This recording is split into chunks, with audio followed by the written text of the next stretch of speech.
ప్రేక్షక దేవుళ్లందరికీ నమస్కారం. జీవితంలో అత్యంత బాధాకరమైన క్షణం ఏది అని ఎవరైనా అడిగితే దానికి సమాధానం శారీరకమైన నొప్పి కాదు, మనం చేయని తప్పుకు శిక్ష అనుభవించడం. మన మనసులో ఎంతో ప్రేమ, స్వచ్ఛత ఉన్నప్పటికీ ఎదుటివారు మనల్ని తప్పుగా అర్థం చేసుకోవడం. ఆ సమయంలో గుండె బరువుగా మారిపోతుంది, గొంతులో మాట రాదు, కళ్లలో నీళ్లు తిరుగుతాయి. కాని ఆ కన్నిటిని ఎవరు చూడలేరు.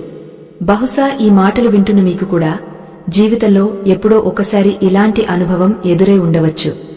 నేను మంచి చేశాను కదా, మరి నాకెందుకు ఈ చెడ్డ పేరు వచ్చింది అని మదనపడి ఉండవచ్చు.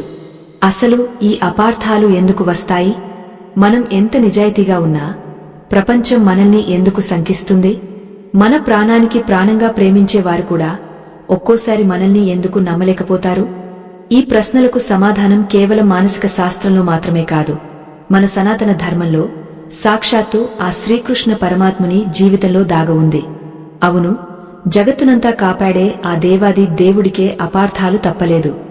లోకానికి గీతను బోధించిన జగద్గురువుకే దొంగ అనే నింద తప్పలేదు. మరి సాక్షాత్తు భగవంతుడే నిందను ఎదుర్కొన్నప్పుడు సామాన్య మానవులమైన మనమెంత? ఈ రోజు మనం ప్రయాణించబోయేది ఒక అద్భుతమైన లోకంలోకి. అపార్థం అనే చీకటి వెనుక ఉన్న అసలైన వెలుగును చూడబోతున్నాం. శ్రీకృష్ణుడు తన జీవితంలో ఎదుర్కొన్న ఒక భయంకరమైన అపార్థం, దానిని ఆయన ఎదుర్కొన్న తీరు, దాని వెనుక ఉన్న పరమ రహస్యం, ఇవన్నీ ఈ కథనంలో మనం తెలుసుకోబోతున్నాం. ఇది కేవలం పురాణ కథ కాదు, ఇది మన జీవితానికి సంబంధించిన సమస్యలకు పరిష్కారం చూపే మార్గదర్శి. మీకు ఒక విన్నపం, ఈ వీడియోలోని ప్రతి మాట, ప్రతి ఘట్టం మీకోసమే చాలా పరిశోధన చేసి రూపొందించబడింది. ఈ అద్భుతమైన జ్ఞానాన్ని పూర్తిగా పొందడానికి దయచేసి ఈ వీడియోను చివరి వరకు ఒక్క క్షణం కూడా వదలకుండా వినండి. అప్పుడే మీకు సంపూర్ణమైన స్పష్టత వస్తుంది. అలాగే ఇలాంటి అరుదైన ధార్మిక రహస్యాలను, ఆసక్తికరమైన పురాణ గాథలను ఎప్పటికప్పుడు తెలుసుకోవడానికి మా ఈ ఆధ్యాత్మిక ప్రపంచానికి మీ మద్దతు ఎంతో అవసరం. దయచేసి మీ అభిమానాన్ని తెలియజేస్తూ ఈ జ్ఞానయజ్ఞంలో మీరు కూడా భాగస్వాములు కావాలని మనస్ఫూర్తిగా కోరుకుంటున్నాము. ఇక ఆలస్యం చేయకుండా అసలు కథలోకి వెళ్దాం. ద్వారకా నగరం సముద్ర గర్భంలో వెలసిన స్వర్గం అది. రత్నాలతో పొదిగిన భవనాలు, బంగారు గోపురాల కాంతులు, ఎటు చూసినా ఆనందం, ఐశ్వర్యం తాండవిస్తున్న సమయమది. ఆ నగరానికి రారాజు శ్రీకృష్ణుడు. ప్రజలందరూ ఆయనను తమ కన్నబిడ్డలా, తమ రక్షకుడిలా ఆరాధిస్తున్నారు. అంతా సవ్యంగా సాగుతున్న ఆ సమయంలో ద్వారకలో ఒక ఊహించని సంఘటన జరిగింది. అది శ్రీకృష్ణుడి వ్యక్తిత్వాన్నే ప్రశ్నించేలా మారింది. ఆ నగరంలో సత్రాజిత్తు అనే ఒక యాదవ ప్రముఖుడు ఉండేవాడు. అతడు సాక్షాత్తు సూర్య భగవానుడికి పరమ భక్తుడు. సూర్యుడి అనుగ్రహం కోసం అతడు ఎన్నో ఏళ్లుగా కఠోరమైన తపస్సు చేశాడు. అతడి భక్తికి మెచ్చిన సూర్యదేవుడు ఒకనాడు అతడికి ప్రత్యక్షమయ్యాడు. సూర్యుడి తేజస్సును చూసి సత్రాజిత్తు మైమరచిపోయాడు. తన భక్తికి మెచ్చిన సూర్యుడు లోకంలో ఎక్కడా లేని ఒక అద్భుతమైన బహుమతిని సత్రాజిత్తుకు ప్రసాదించాడు. అదే స్యమంతక మణి. ఆ మణి సామాన్యమైనది కాదు. అది సూర్యబింబంలాగా దేదీప్యమానంగా వెలిగిపోతూ ఉంటుంది. దాన్ని మెడలో ధరించిన సత్రాజిత్తు సాక్షాత్తు రెండో సూర్యుడిలా మెరిసిపోయేవాడు. అంతటి తేజస్సు కలిగిన ఆ మణికి మరో ప్రత్యేకత కూడా ఉంది. అది ఉన్న చోట కరువు కాటకాలు ఉండవు, రోగాలు దరిచేరవు, అరిష్టాలు తొలగిపోతాయి. అన్నింటికంటే ముఖ్యంగా ఆ మణి ప్రతిరోజు 8 బారువుల బంగారాన్ని ప్రసాదిస్తుంది. అంటే లెక్కలేనంత సంపదను అది సృష్టిస్తుంది. ఇంతటి అద్భుతమైన మణిని ధరించి సత్రాజిత్తు ద్వారక నగరంలోకి ప్రవేశించాడు. అతడు వస్తుంటే ఆ మణి కాంతులకు ప్రజల కళ్ళు మిరుమిట్లు గొలిపాయి. దూరం నుండి అతడిని చూసిన ద్వారకావాసులు సాక్షాత్తు సూర్య భగవానుడే శ్రీకృష్ణుడిని చూడటానికి వస్తున్నాడేమో అని భ్రమపడ్డారు. ప్రజలంతా ఆశ్చర్యంతో పరుగులు తీసి శ్రీకృష్ణుడి దగ్గరకు వెళ్లారు. కృష్ణ, ఆకాశం నుండి సూర్యుడు కిందకు దిగ వస్తున్నాడు, నిన్ను చూడటానికే కాబోలు అని ఉత్సాహంగా చెప్పారు. అప్పుడు శ్రీకృష్ణుడు చిరునవ్వుతో, అతడు సూర్యుడు కాదు, సూర్యభక్తుడైన సత్రాజిత్తు. సూర్యుడిచ్చిన స్యమంతకమణి కాంతులే అలా మెరుస్తున్నాయి అని వారికి అసలు విషయం చెప్పాడు. సత్రాజిత్తు నేరుగా సభలోకి వచ్చాడు. అందరూ ఆ మణిని చూసి అబ్బురపడ్డారు. కాని శ్రీకృష్ణుడి చూపు మాత్రం ఆ మణి మీద లేదు. ఆ మణి వల్ల భవిష్యత్తులో రాబోయే అనర్థాల మీద ఉంది. ఒకరోజు శ్రీకృష్ణుడు సత్రాజిత్తును ఏకాంతంగా పిలిచాడు. ఎంతో స్నేహపూర్వకంగా ఇలా అన్నాడు, సత్రాజిత్తు, ఈ మణి చాలా శక్తివంతమైనది. దీని ద్వారా రోజుకు 8 బారువుల బంగారం వస్తోంది. ఇంతటి సంపద ఒక వ్యక్తి దగ్గర ఉండటం కన్నా రాజనిధిలో ఉంటే అది ప్రజలందరికీ ఉపయోగపడుతుంది కదా. కరువు కాటకాలు లేకుండా మన రాజ్యాన్ని సుభిక్షంగా చూసుకోవడానికి ఆ మణిని మహారాజు ఉగ్రసేనుడికి అప్పగించు. నీకు తగిన గౌరవం, రక్షణ మేము కల్పిస్తాం అని ధర్మబద్ధంగా సూచించాడు. కాని దురదృష్టవశాత్తు సత్రాజిత్తు మనసులో అప్పటికే స్వార్థం అనే బీజం పడింది. అతడు కృష్ణుడి మాటల్లో ఉన్న విశాల దృక్పథాన్ని చూడలేకపోయాడు. కృష్ణుడు నా దగ్గర ఉన్న అద్భుతమైన మణిని చూసి అసూయపడుతున్నాడు. ఎలాగైనా దీనిని నానుంచి లాక్కోవాలని చూస్తున్నాడు. అందుకే ప్రజల పేరు చెప్పి నన్ను మోసం చేయాలనుకుంటున్నాడు అని మనసులో అనుమానం పెంచుకున్నాడు. ఎదుటివారి మనసు కల్మషంతో నిండినప్పుడు అవతలివారి మంచి మాటలు కూడా కుట్రలాగే వినిపిస్తాయి కదా. సత్రాజిత్తు నిర్మోహమాటంగా కృష్ణుడి విన్నపాన్ని తిరస్కరించాడు.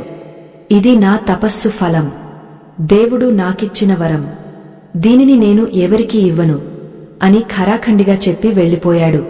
శ్రీకృష్ణుడు ఏమీ అనలేదు. కేవలం చిరునవ్వుతో ఊరుకున్నాడు. కాలం గడుస్తోంది. సత్రాజిత్తు ఆ మణిని తన ఇంట్లోని దేవతార్చన గదిలో ప్రతిష్ఠించి పూజలు చేయడం మొదలుపెట్టాడు. ఒకరోజు సత్రాజిత్తు తమ్ముడైన ప్రసేనుడు ఆ మణిని చూసి ముచ్చటపడ్డాడు.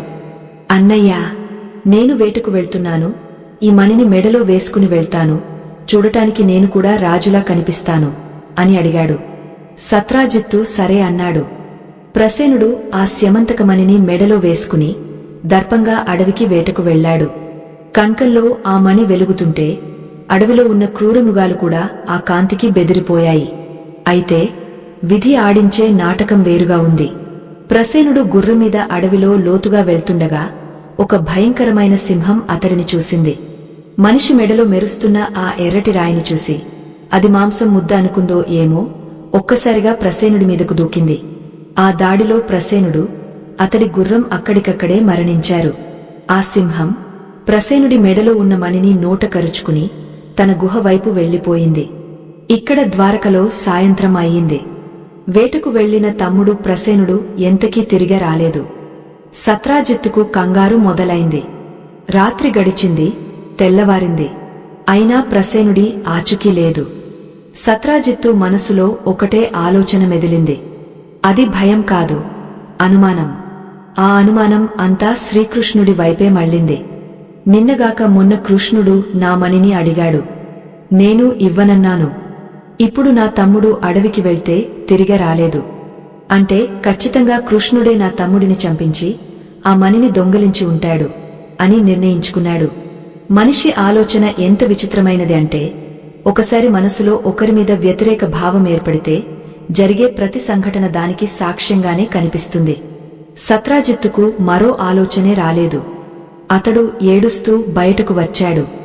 నలుగురిలో నిలబడి గట్టిగా అరవడం మొదలుపెట్టాడు. ఆ కృష్ణుడే నా తమ్ముడిని పొట్టన పెట్టుకున్నాడు. మణికోసమే ఈ ఘాతుకానికి ఒడిగట్టాడు. లోకమంతా అతడిని దేవుడంటుంది, కాని అతడు మణికోసం మనిషిని చంపిన హంతకుడు అని నిందలు వేశాడు. నిప్పు లేనిదే పొగరాదు అంటారు. కాని ఒక్కోసారి అసలు నిప్పు లేకపోయినా పుకార్లు అనే పొగలు దావానలంలా వ్యాపిస్తాయి. సత్రాజిత్తు అన్న మాటలు ద్వారక అంతా పాకాయి. నిన్నటిదాకా కృష్ణుడిని నెత్తిమీద పెట్టుకుని పూజించిన ప్రజలే ఇప్పుడు గుసగుసలు మొదలుపెట్టారు. అవును కదా, కృష్ణుడు ఆ మణిని అడిగాడట, సత్రాజిత్తు ఇవ్వలేదట. ఇప్పుడు తమ్ముడు చనిపోయాడు, బహుశా కృష్ణుడే చేసి ఉంటాడా అని సందేహించడం మొదలుపెట్టారు. ఈ వార్త అంతఃపురంలో ఉన్న శ్రీకృష్ణుడి చెవిన పడింది. రుక్మిణి, సత్యభామ, బలరాముడు అందరూ ఆందోళన చెందారు. కాని కృష్ణుడు మాత్రం చలించలేదు. అయితే తనమీద పడిన ఈ నింద కేవలం తన ఒక్కడికే పరిమితం కాదు, అది తన వంశానికి, తన ధర్మానికి మాయని మచ్చగా మారుతుందని ఆయన గ్రహించాడు. నేను తప్పు చేయలేదు అని ఇంట్లో కూర్చుంటే లోకం నమ్మదు. నిజం నిరూపించుకోవాలి. అప్పుడే ఆ నింద తొలగుతుంది. శ్రీకృష్ణుడు వెంటనే ఒక నిర్ణయం తీసుకున్నాడు. ద్వారకలోని ముఖ్యమైన పౌరులను, సత్రాజిత్తు అనుచరులను తీసుకుని, పదండి, ప్రసేనుడు వెళ్లిన దారిలోనే మనం కూడా వెళ్దాం. ఏం జరిగిందో కళ్లారా చూద్దాం అని బయలుదేరాడు. అందరూ కృష్ణుడి వెంట అడవి బాట పట్టారు. కృష్ణుడు తన నిర్దోషిత్వాన్ని నిరూపించుకోవడానికి స్వయంగా పరిశోధన మొదలుపెట్టాడు. వారు అడవిలో చాలా దూరం ప్రయాణించారు. దట్టమైన అడవి, సూర్యరశ్మి కూడా నేల తాకని భయంకరమైన ప్రదేశం అది. కొంత దూరం వెళ్లాక వారికి అక్కడ ఒక దృశ్యం కనిపించింది. అది ప్రసేనుడి గుర్రం కళేబరం. పక్కనే ప్రసేనుడి అస్థిపంజరం.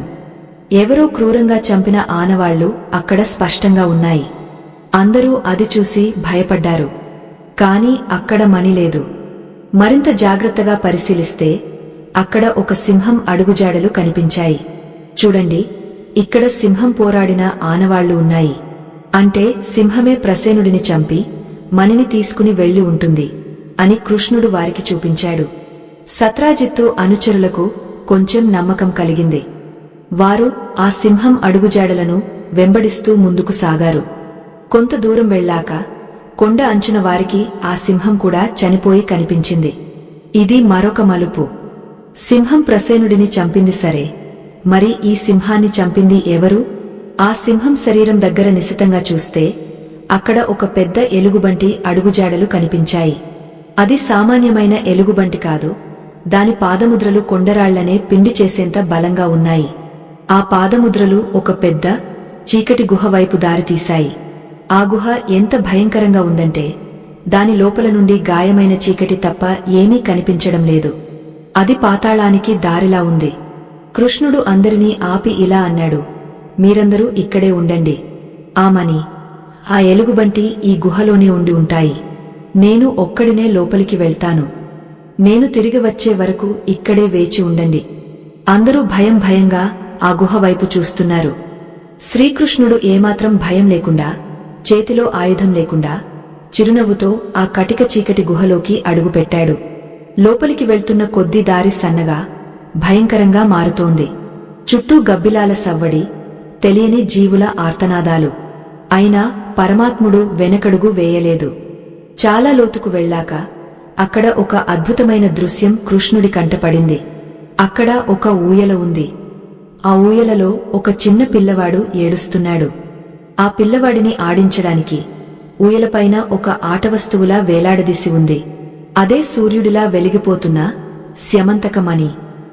అవును, సత్రాజిత్తు ప్రాణంగా చూసుకున్న మణి ఇప్పుడు ఒక పిల్లవాడి ఆటవస్తువుగా మారింది. కృష్ణుడు ఆ మణిని తీసుకోవడానికి అడుగు ముందుకు వేశాడు. ఇంతలో గుహ దద్దరిల్లేలా ఒక భయంకరమైన గాండ్రింపు వినిపించింది. అది ఒక జంతువు అరుపు కాదు, యుగయుగాల నాటి ఒక మహావీరుడి హుంకారము. ఆ చీకటిలో నుండి పర్వతాకారంలో ఉన్న ఒక మహాకాయుడు కృష్ణుడి ముందుకు ఉతికాడు. అతడి కళ్ళు నిప్పుకణాల్లా మండుతున్నాయి.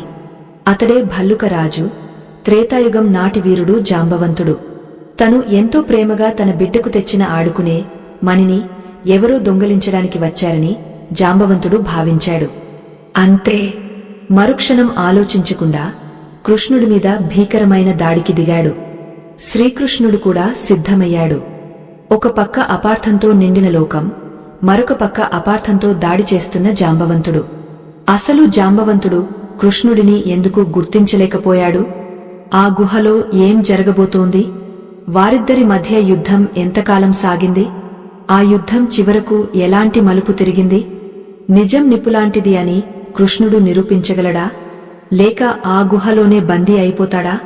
ఉత్కంఠభరితమైన ఈ ఘట్టం తదుపరి ఏం జరిగిందో తెలుసుకోవాలంటే మీరు సిద్ధంగా ఉండాలి. అలా గుహలోకి ప్రవేశించిన కృష్ణుడికి ఎదురుగా పర్వతంలాంటి ఆకారంలో జాంబవంతుడు కనిపించాడు. ఆ గుహ ఒక్కసారిగా దద్దరిల్లిపోయింది. జాంబవంతుడు సామాన్యుడు కాదు. త్రేతాయుగంలో సాక్షాత్తు శ్రీరామచంద్రుడి పక్కన నిలబడి రావణాసురుడి సైన్యాన్ని మట్టికరిపించిన మహావీరుడు.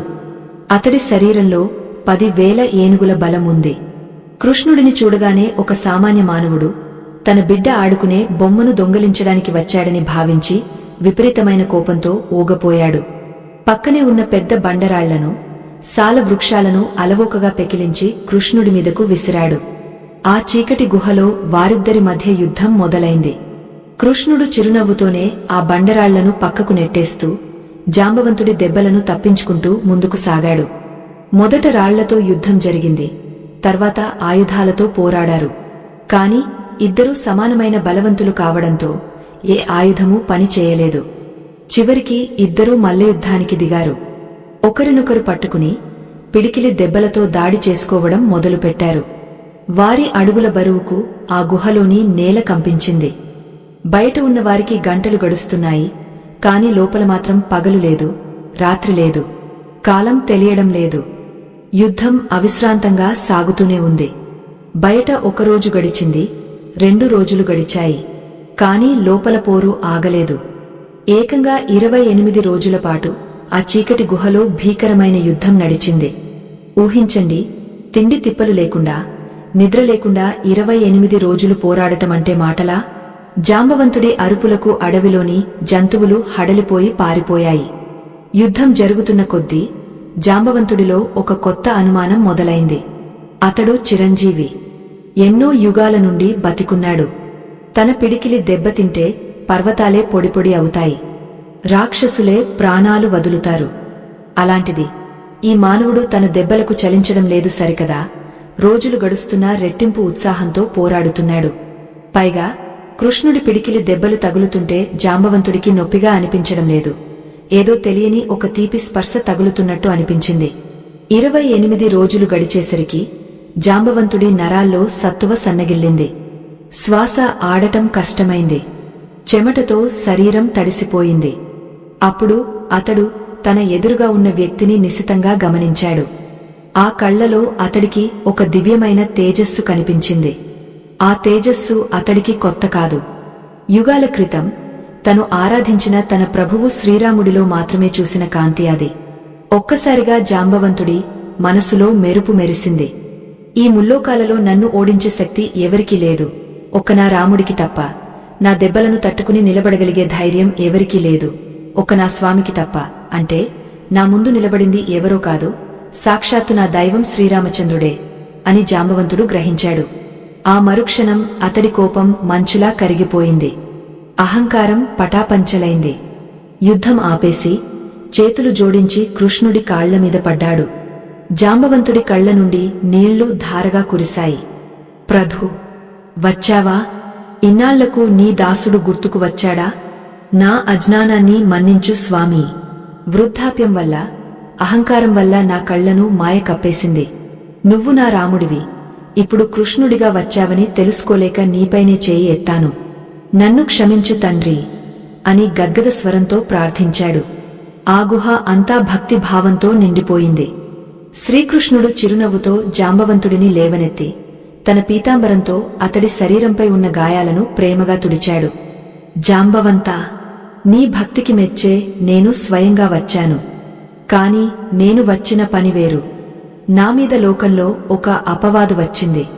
ఒక దొంగ అనే నింద పడింది. నేను చేయని తప్పుకు నన్ను దోషిగా చూస్తున్నారు. ఆ నిందను పోగొట్టుకోవాలంటే నీ దగ్గర ఉన్న ఆ స్యమంతకమణిని నేను తీసుకువెళ్లాలి అని అసలు విషయం చెప్పాడు. జాంబవంతుడికి గుండె బరువెక్కినంత పనైంది. స్వామీ, ఈ చిన్న రాయి కోసం మీరు ఇంత దూరం రావాలా? నా ప్రాణమే మీది కదా. ఈ మణి, ఈ గుహ, ఈ సంపద అంతా మీదే అంటూ వెంటనే తన కుమారుడి దగ్గర ఆడుకుంటున్న మణిని తీసుకుని వచ్చి కృష్ణుడి చేతిలో పెట్టాడు. అయితే జాంబవంతుడికి అది మాత్రమే సరిపోలేదు. తన స్వామిని తెలియక కొట్టిన పాపానికి ప్రాయశ్చిత్తం చేసుకోవాలనుకున్నాడు. అతడి దగ్గర ఉన్న అత్యంత విలువైన సంపద మణి కాదు, అతడి కూతురు సుగుణవతి, అందాల రాశి అయిన తన కుమార్తె జాంబవతిని శ్రీకృష్ణుడికి ఇచ్చి వివాహం చేయాలని నిర్ణయించుకున్నాడు.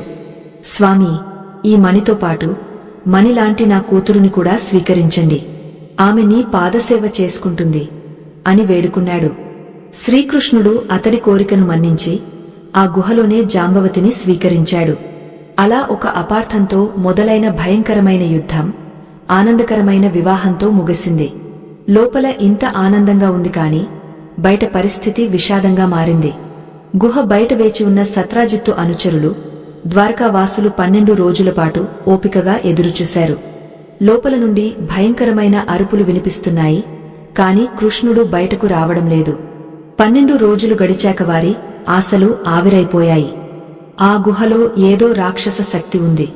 ఖచ్చితంగా కృష్ణుడు ఆ శక్తితో పోరాడి ఓడిపోయి ఉంటాడు. ఇక కృష్ణుడు లేడు అని వారు నిర్ధారించుకున్నారు. కన్నీళ్లతో బరువుకిన హృదయాలతో వారు ద్వారకకు తిరిగి వెళ్లారు. వారు చెప్పిన వార్త విని ద్వారక మొత్తం శోకసంద్రంలో మునిగిపోయింది. కృష్ణుడి తల్లిదండ్రులైన దేవకి వసుదేవులు, భార్యలు రుక్మిణి సత్యభామలు గుండెలు పగలేలా ఏడ్చారు. నగరం అంతా విషాదం అలుముకుంది.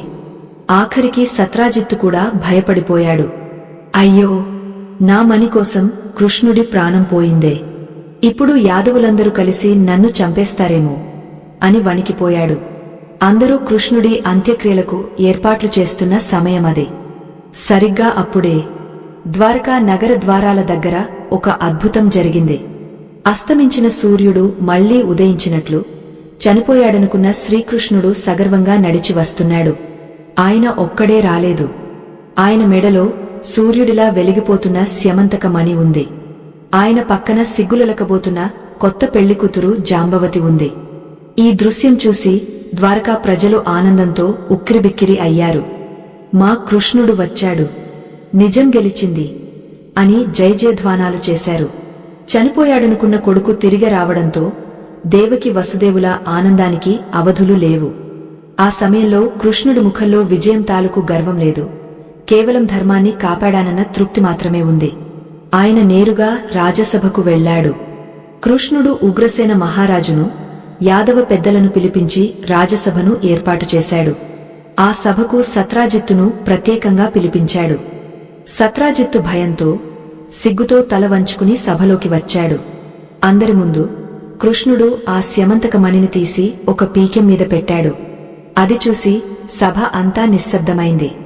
అడవిలో ఏం జరిగిందో, మణి ఎలా దొరికిందో, జాంబవంతుడితో యుద్ధం ఎలా జరిగిందో క్లుప్తంగా వివరించాడు. ఆ తర్వాత సత్రాజిత్తు వైపు సూటిగా చూసి గంభీరమైన స్వరంతో ఇలా అన్నాడు: సత్రాజిత్తు, ఇదిగో నీ మణి. నీ తమ్ముడిని చంపింది నేను కాదు, ఒక సింహం. ఆ సింహాన్ని చంపింది జాంబవంతుడు. ఆ జాంబవంతుడిని జయించి ఈ మణిని తెచ్చింది నేను. నువ్వు తొందరపడి నామీద నిందలు వేశావు, ప్రజలను నమ్మించావు. కాని ఇప్పుడు సత్యం అందరి ముందు ఉంది. నీ మణిని నువ్వు తీసుకుపోవచ్చు అని చెప్పాడు. ఆ మాటలకు సత్రాజిత్తు సిగ్గుతో కుంచించుకుపోయాడు. తన స్వార్థం, తన అనుమానం ఎంత పెద్ద తప్పు చేయించాయో అతడికి అర్థమైంది. సాక్షాత్తు భగవంతుడినే శంకించిన పాపాత్ముడిగా మిగిలిపోయానన్న బాధ అతడిని దహించివేసింది. సభలో ఉన్నవారందరూ సత్రాజిత్తును అసహ్యంగా చూశారు. అతడు మణిని తీసుకుని తలదించుకుని ఇంటికి వెళ్లిపోయాడు. కాని ఇంటికి వెళ్లాక సత్రాజిత్తుకు నిద్ర పట్టలేదు. నేను ఎంత ఘోరమైన పని చేశాను, కృష్ణుడి మంచితనాన్ని అర్థం చేసుకోలేకపోయాను. ఇప్పుడు ఆయన్ను ఎలా ప్రసన్నం చేసుకోవాలి? కేవలం క్షమాపణ చెబితే సరిపోతుందా? ఈ పాపం పోవాలంటే నేను ఏం చేయాలి అని రాత్రంతా ఆలోచించాడు. చివరికి అతడికి ఒక ఉపాయం తట్టింది. తన తప్పును దిద్దుకోవడానికి కృష్ణుడితో బంధం కలుపుకోవడమే సరైన మార్గం అని నిర్ణయించుకున్నాడు. మరుసటి రోజు ఉదయాన్నే సత్రాజిత్తు కృష్ణుడి ఇంటికి వచ్చాడు. కేవలం మణితో రాలేదు. తనకున్న 3 కుమార్తెలలో అత్యంత సౌందర్యవతి, గుణవంతురాలు అయిన సత్యభామను వెంటబెట్టుకుని వచ్చాడు. కృష్ణుడి కాళ్లమీద పడి, కృష్ణా, అజ్ఞానంతో నిన్ను నిందించాను, నన్ను క్షమించు. నా ప్రాయశ్చిత్తంగా ఈ స్యమంతక మణితో పాటు నా కూతురు సత్యభామను కూడా నీకు ఇచ్చి వివాహం చేస్తున్నాను, దయచేసి స్వీకరించు అని వేడుకున్నాడు. చూశారా, అపార్థం ఎలా మొదలైంది, ఎలా ముగిసింది? కృష్ణుడు సత్రాజిత్తు విన్నపాన్ని మన్నించాడు. కాని ఆయనలోని నిస్వార్థ గుణం ఇక్కడే బయటపడింది. సత్యభామను భార్యగా స్వీకరించాడు కాని ఆ స్యమంతక మణిని మాత్రం సున్నితంగా తిరస్కరించాడు. మామా, సత్యభామ నా భార్య, ఆమెను ఆనందంగా స్వీకరిస్తాను. కాని ఈ మణి నాకొద్దు. అది నీకు సూర్యుడు ఇచ్చిన వరం. అది నీ దగ్గరే ఉండనివ్వు. కాని దానివల్ల వచ్చే సంపదను ప్రజలకు ఉపయోగించు అని చెప్పి మణిని తిరిగా సత్రాజిత్తుకే ఇచ్చేశాడు. ఇక్కడితో కథ సుఖాంతం అయ్యిందని మనం అనుకుంటాం. కృష్ణుడికి జాంబవతి, సత్యభామ అనే ఇద్దరు భార్యలు దొరికారు. సత్రాజిత్తు అనుమానం పోయింది. అంతా బాగుంది కదా. కాని విధి వైచిత్రం ఏమిటంటే కథ ఇక్కడితో అయిపోలేదు. అసలు సమస్యకు బీజం ఇక్కడే పడింది. ఆ మణి సత్రాజిత్తు దగ్గరే ఉండటం వల్ల అది వేరే వాళ్ల కళ్లలో పడింది. అది మరింత పెద్ద అనర్థానికి, రక్తపాతానికి దారితీసింది. అపార్థం తొలగిపోయినా దాని తాలూకు ప్రకంపనలు ఇంకా ఆగపోలేదు. కృష్ణుడు ఆ మణిని ఎందుకు నిరాకరించాడు? ఆ తర్వాత సత్రాజిత్తుకు ఏమైంది? సత్యభామ తండ్రికి జరిగిన అన్యాయమేమిటి? దీని వెనుక ఉన్న అసలు సూత్రధారి ఎవరు? ఇవన్నీ తెలుసుకోవాలంటే మనం కథలో ఇంకాస్త ముందుకు వెళ్ళాలి. త్రాజిత్తు మనసు మారింది. సత్యభామ శ్రీకృష్ణుడి భార్య అయ్యింది. అంతా బాగుంది అనుకున్న సమయమది. కాని మనిషి మనసులో అసూయ, దురాశ అనే పాము ఒక్కసారి బుసకొడితే అది అంత తేలికగా అణిగిపోదు. సత్యభామకు వివాహానికి ముందు ఎంతోమంది యాదవ ప్రముఖుల నుండి సంబంధాలు వచ్చాయి. సత్రాజిత్తు అందరికీ ఆశ కల్పించి చివరకు కృష్ణుడికి ఇచ్చి పెళ్లి చేశాడు. దీంతో మిగిలిన వారికి సత్రాజిత్తు మీద పీకల్లోతు కోపం పెరిగింది. వారిలో ముఖ్యులు శతధన్వుడు, కృతవర్మ మరియు అక్రూరుడు. అక్రూరుడు శ్రీకృష్ణుడికి పరమభక్తుడే. కాని ఆ మణి ప్రభావం ఎలాంటిదంటే అది ఎంతటివారి బుద్ధినైనా వక్రమార్గంలోకి నెట్టేస్తుంది. వీరందరూ ఒక రహస్య ప్రదేశంలో సమావేశమయ్యారు. సత్రాజిత్తు మనల్ని అవమానించాడు. సత్యభామను మనకిస్తానని చెప్పి మోసం చేశాడు. అతడిని బతకనివ్వకూడదు. అతడిని చంపి ఆ స్యమంతకమణిని మనం దక్కించుకుందాం అని శతధన్వుడిని రెచ్చగొట్టారు మిగిలిన ఇద్దరు. శతధన్వుడు దుష్టుడు. అతడి కళ్ళు ఆ మణి మీద పడ్డాయి. సరే అని తల ఊపాడు. సరిగ్గా అదే సమయంలో ద్వారకకు ఒక విషాద వార్త చేరింది. హస్తినాపురంలో కౌరవులు లక్క ఇల్లు కట్టించి అందులో పాండవులను, కుంతీదేవిని సజీవ దహనం చేశారని తెలిసింది. ఆ వార్త వినగానే శ్రీకృష్ణుడు, బలరాముడు దిగ్భ్రాంతి చెందారు. పాండవులు క్షేమంగానే ఉంటారని కృష్ణుడికి తెలిసినా లోకరీతిని అనుసరించి బంధువులను ఓదార్చడానికి ఆయన హస్తినాపురానికి వెళ్లవలసి వచ్చింది. కృష్ణుడు ఊళ్ళో లేని సమయం కోసం శతధన్వుడు ఎదురు చూస్తున్నాడు. అది ఒక కాళరాత్రి. సత్రాజిత్తు తన భవనంలో గాఢ్య నిద్రలో ఉన్నాడు. శతధన్వుడు దొంగచాటుగా అంతఃపురంలోకి ప్రవేశించాడు. నిద్రపోతున్న సత్రాజిత్తు మీద కిరాతకంగా దాడి చేశాడు. వృద్ధుడైన సత్రాజిత్తు ప్రతిఘటించేలోపే అతడి ప్రాణం పోయింది. శతధన్వుడు నిర్దాక్షిణ్యంగా సత్రాజిత్తును చంపి అతడి దగ్గర ఉన్న స్యమంతకమణిని తీసుకుని పారిపోయాడు. తెల్లవారేసరికి విషయం తెలిసి అంతఃపురం భోరుమంది.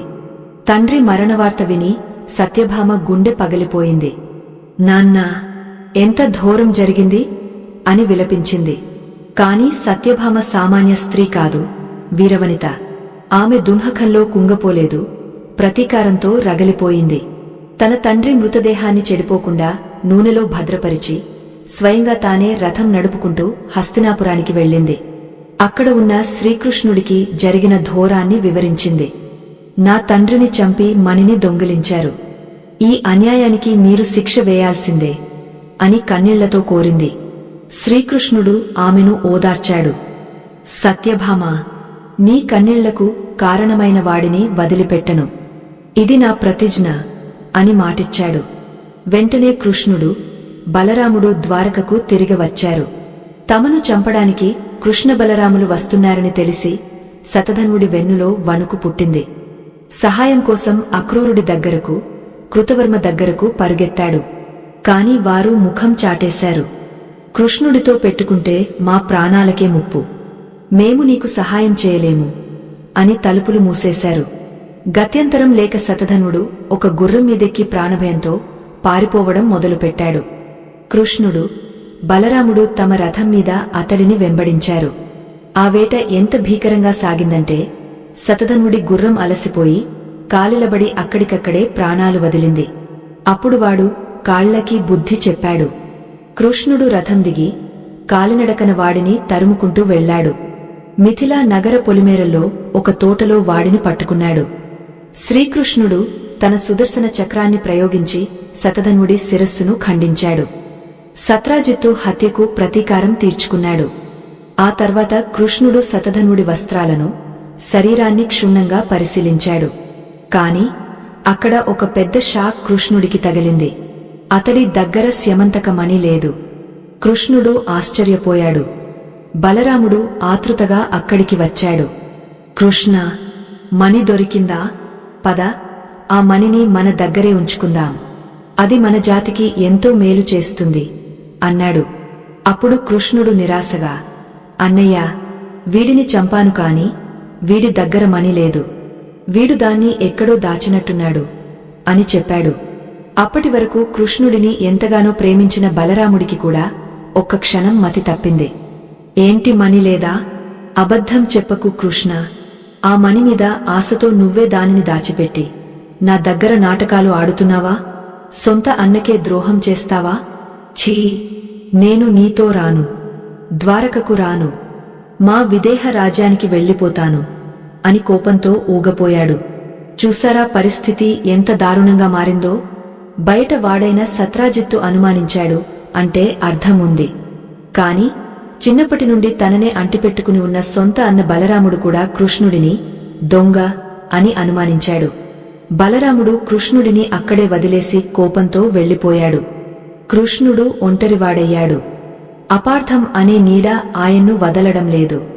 ఒక సమస్య తీరింది అనుకుంటే మరొకటి పుట్టుకొస్తోంది. శ్రీకృష్ణుడు విచారంగా ద్వారకకు తిరిగి వచ్చాడు. సత్యభామకు విషయం చెప్పాడు. తండ్రికి అంత్యక్రియలు జరిపించాడు.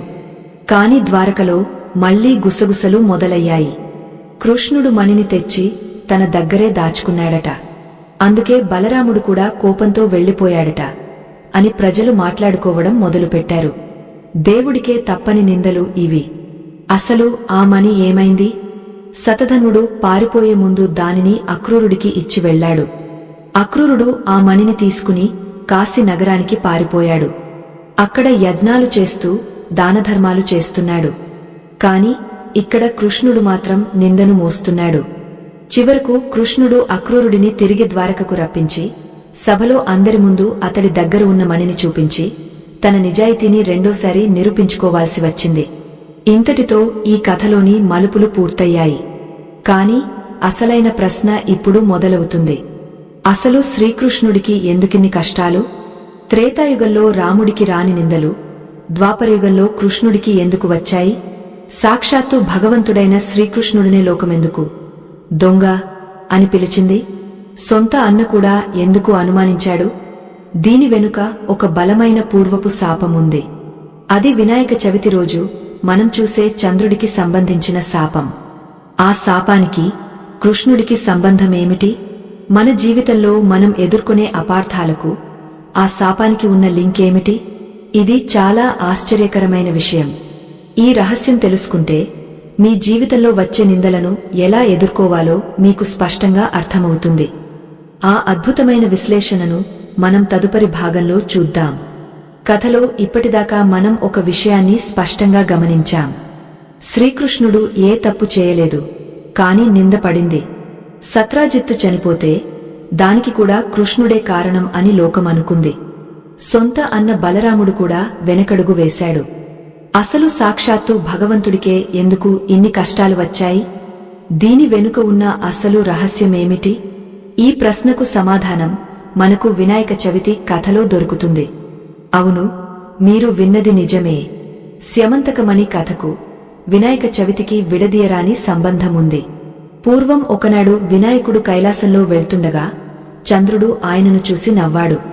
తన అందం చూసి మురిసిపోతున్న చంద్రుడికి వినాయకుడి ఏనుగు తల, పెద్ద పొట్ట, పొట్టి రూపం చూసి విపరీతమైన నవ్వు వచ్చింది. ఎంత అందవికారంగా ఉన్నావు నువ్వు అన్నట్టుగా వెటకారంగా చూశాడు. ఆ చూపులోని అహంకారం వినాయకుడికి అర్థమైంది. రూపం అనేది శాశ్వతం కాదని, గుణం ముఖ్యమని మరిచిపోయిన చంద్రుడికి బుద్ధి చెప్పాలనుకున్నాడు గణపయ్య. వెంటనే వినాయకుడు చంద్రుడిని శపించాడు. ఓ చంద్రా, నీ అందాన్ని చూసి విర్రవీగుతున్నావు కదా.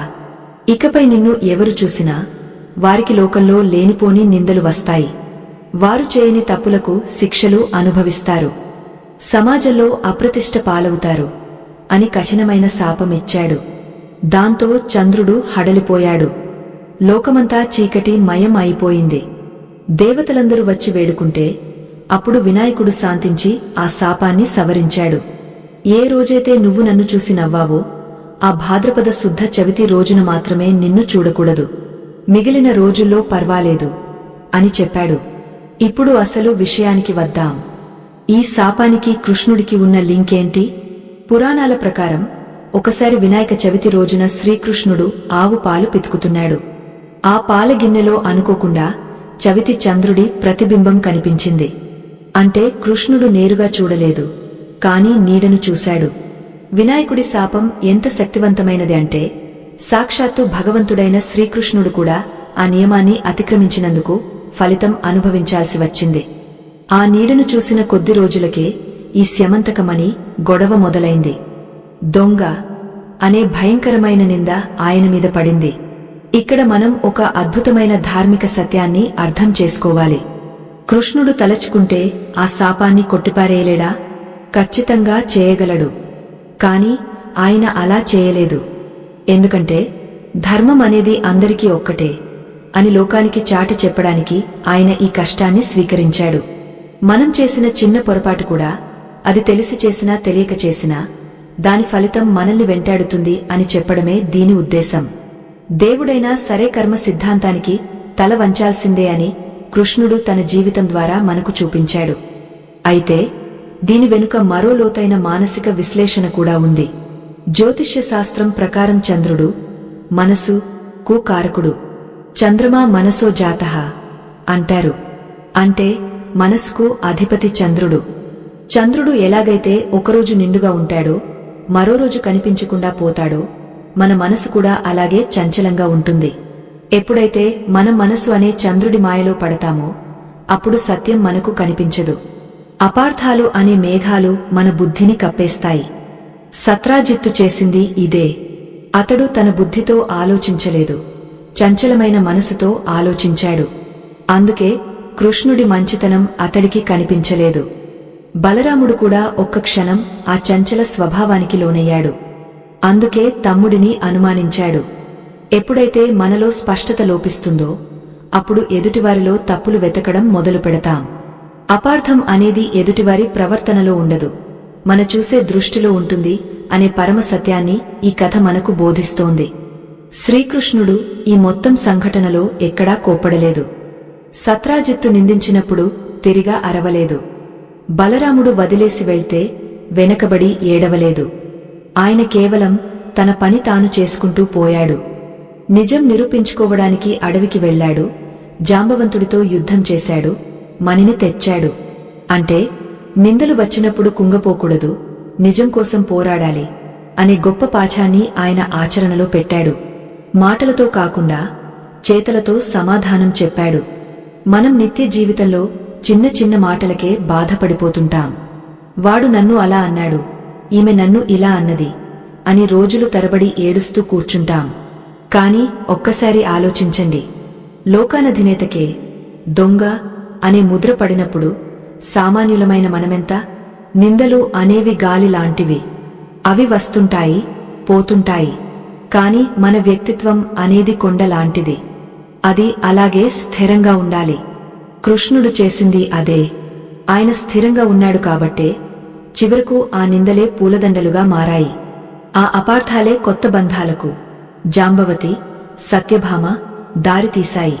వినాయక చవితి కథలో చివరగా స్యమంతకమని కథను చదువుకుని అక్షతలు తలమీద వేసుకుంటాం. ఎందుకు? కేవలం పుణ్యం కోసమా? కాదు. ఓ దేవా, కృష్ణుడికి వచ్చినట్టే మాకు కూడా కష్టాలు రావచ్చు, నిందలు రావచ్చు.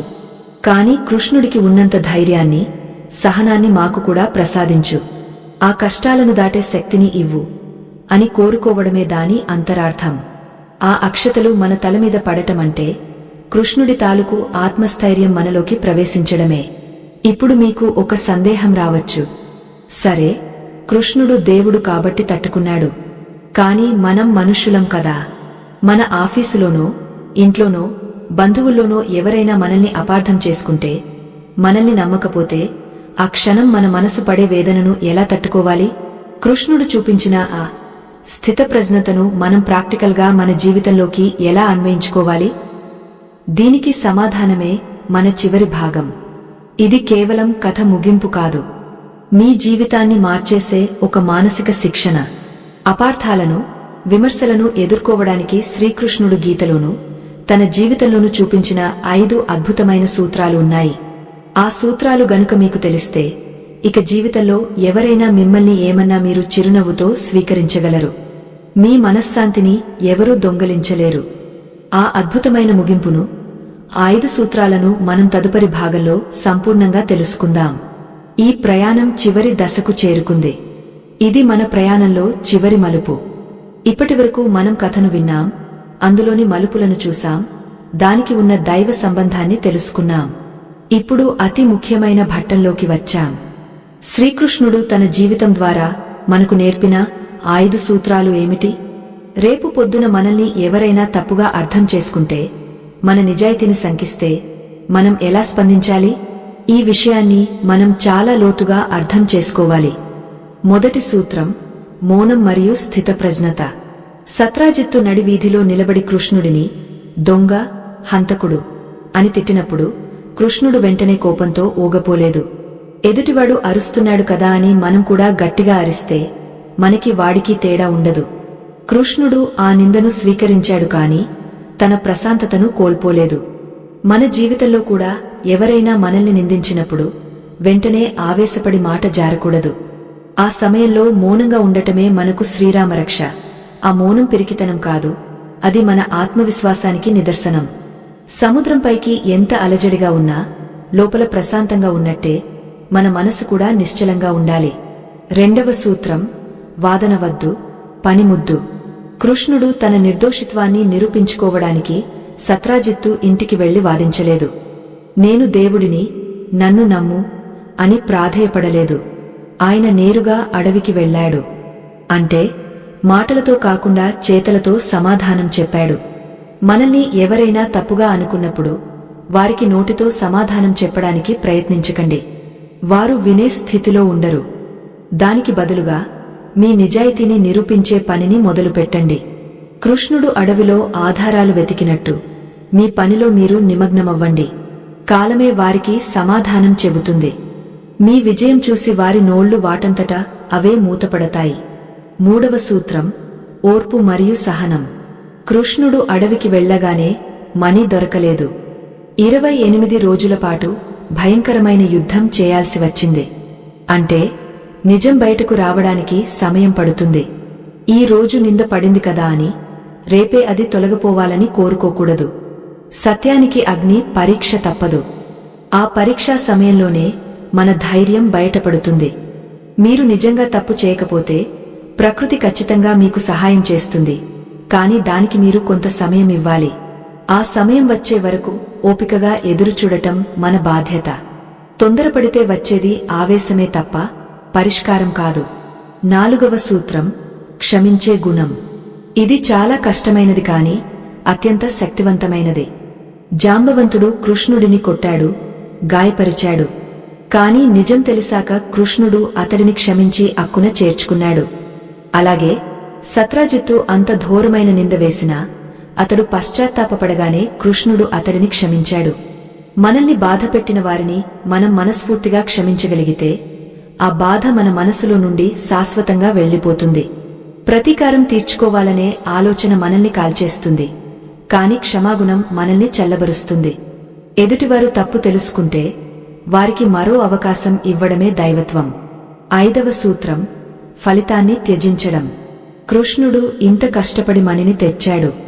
కాని చివరకు ఏం చేశాడు? ఆ మణిని తన దగ్గర ఉంచుకోలేదు.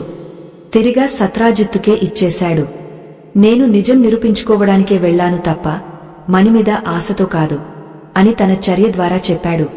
మన జీవితంలో కూడా మనం నిజాయితీగా ఉన్నామని లోకానికి తెలిస్తే చాలు. వారి నుండి పొగడ్తలుగాని బహుమతులుగాని ఆశించకూడదు. ఎప్పుడైతే మనం ఫలితాన్ని ఆశించకుండా ధర్మాన్ని ఆచరిస్తామో అప్పుడు మనకు వచ్చే తృప్తి వెలకట్టలేనిదే. ఈ స్యమంతక మణి వృత్తాంతం మనకు చెప్పేది ఒక్కటే. జీవితం అన్నాక నిందలు వస్తాయి, అపార్థాలు వస్తాయి, సొంతవారే దూరమవుతారు. అంతమాత్రాన జీవితం ఆగపోదు. ఆకాశంలో మబ్బులు వచ్చాయని సూర్యుడు ప్రకాశించడం ఆపేస్తాడా? లేదు కదా. మబ్బులు కొద్దిసేపే ఉంటాయి, కాని సూర్యుడు శాశ్వతం. అలాగే నిందలు తాత్కాలికం, మీ వ్యక్తిత్వం శాశ్వతం. శ్రీకృష్ణుడు చూపిన ఈ బాటలో నడిస్తే మన మనసు ఎప్పుడూ ఆనందంగా, ప్రశాంతంగా ఉంటుంది. ఏ అపార్థమూ మనల్ని కృంగదీయలేదు. వినాయక చవితి నాడు ఈ కథను చదువుకోవడం వెనుక ఉన్న అసలైన ఉద్దేశం ఇదే. కేవలం అక్షతలు వేసుకోవడమే కాదు, కృష్ణా, నీకు వచ్చిన కష్టాలు మాకు రాకూడదు, ఒకవేళ వచ్చినా వాటిని ఎదుర్కొనే స్థైర్యాన్ని మాకు ప్రసాదించు అని ఆ పరమాత్ముడిని వేడుకోవాలి. ఆ స్యమంతకమణి కథ కేవలం ఒక పురాణగాథ కాదు, అది మనిషి ఎలా బతకాలి అని నేర్పే ఒక జీవనవేదం. ఈ కథలోని సారాంశాన్ని మీ గుండెల్లో భద్రపరుచుకోండి. కష్టకాలంలో ఇది మీకు కొండంత అండగా నిలుస్తుంది. మిత్రులారా, దాదాపు 2 గంటల పాటు సాగిన ఈ ప్రయాణంలో మనం ఎన్నో అద్భుతమైన విషయాలను స్పృశించాం. ద్వాపరయుగం నాటి ద్వారక నుండి నేటి మన ఆధునిక జీవితం వరకు ఉన్న సంబంధాన్ని చూశాం. శ్రీకృష్ణుడి జీవితంలోని ఈ అద్భుత భట్ట మీలో కొత్త ఉత్సాహాన్ని, ధైర్యాన్ని నింపిందని నేను బలంగా నమ్ముతున్నాను. అపార్థం అనే చీకటిని చీల్చుకుని నిజం అనే వెలుగువైపు ఎలా ప్రయాణించాలో మీకు ఒక స్పష్టత వచ్చిందని ఆశిస్తున్నాను. ఈ కథనం మీకు నచ్చిందా?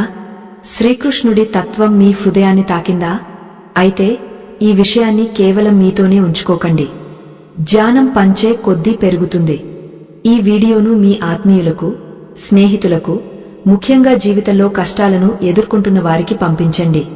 వారిలో ఇది కొత్త ఆశను చిగురింపజేయవచ్చు. అలాగే ఇలాంటి మరెన్నో అద్భుతమైన పౌరాణిక గాథలను, ధార్మిక రహస్యాలను, జీవన సత్యాలను తెలుసుకోవడానికి మా ఈ ఆధ్యాత్మిక ప్రపంచానికి మీ మద్దతు ఎంతో అవసరం. దయచేసి మీ అమూల్యమైన అభిప్రాయాన్ని మాకు తెలియజేయండి. జై శ్రీకృష్ణ అని రాసి మీ భక్తిని చాటుకోండి. మీరు ఇచ్చే ప్రోత్సాహం మాకు 1000 ఏనుగుల బలాన్ని ఇస్తుంది. మళ్లీ మరొక అద్భుతమైన కథనంతో, అంతకంటే గొప్ప జీవిత సత్యంతో మీ ముందుకు వస్తాను.